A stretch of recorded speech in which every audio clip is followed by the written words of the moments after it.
Hey, ladies and gentlemen, this is Carmine Sabia for Explain America, and Trump just won big at the Supreme Court. Before we get started, please make sure you like, comment, share, and subscribe. Those little things really help us out, and they help our channel continue to grow. You know, this Supreme Court is really tough to predict. One day they make a decision for Trump, next day against him. One day they sound like they're pretty conservative, next day they sound like they're moderates. It's very hard to predict, and usually I've been pretty good over the years at picking Supreme Court decisions. I'm at a loss now with what to predict in the future for this court.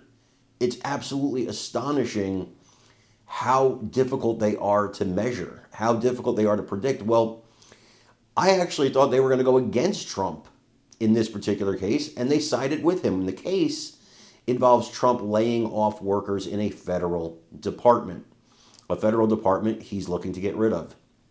And I honestly thought they would stick with the lower courts here and say that he had to hire them back, which is insane on its face, because you shouldn't have to hire people back. That you couldn't do that to a private business. You can only do that to the government, so you're forced to have these people work for you. It's crazy. But it did not work. They did not get their way. Trump won in the Supreme Court, and I'm really honestly shocked about this particular case. I do want you guys to watch this and let me know what you think in the comments. David, thank you. Also breaking tonight, a pair of big U.S. Supreme Court rulings, one involving taxpayer funds for a religious charter school, the other independent agency board members fired by President Trump. What happens to them? Fox News chief legal correspondent, anchor of Fox News Sunday, Shannon Bream, is here with details. Good evening, Shannon.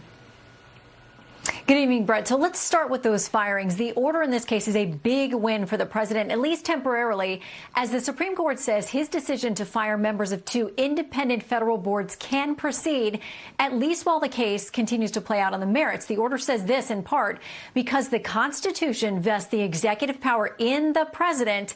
He may remove without cause executive officers who exercise that power on his behalf, subject to narrow exceptions. Now, the court went on to say it is not in today's order recognizing whether or not those exemptions apply in this case, saying that question is better left to be decided after full briefing and argument, but went on to add this.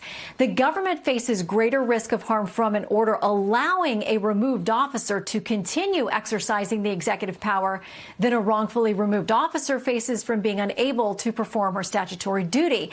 And while the issue of whether the president can fire Fed Chair Jerome Powell is not a part of this case, the order today does reference that the Supreme Court views the Fed differently, Brett, than it does the two federal agencies directly involved in today's decision. Yeah, it's interesting. Shannon, this morning the court also issues this decision in a case on charter schools. We've been following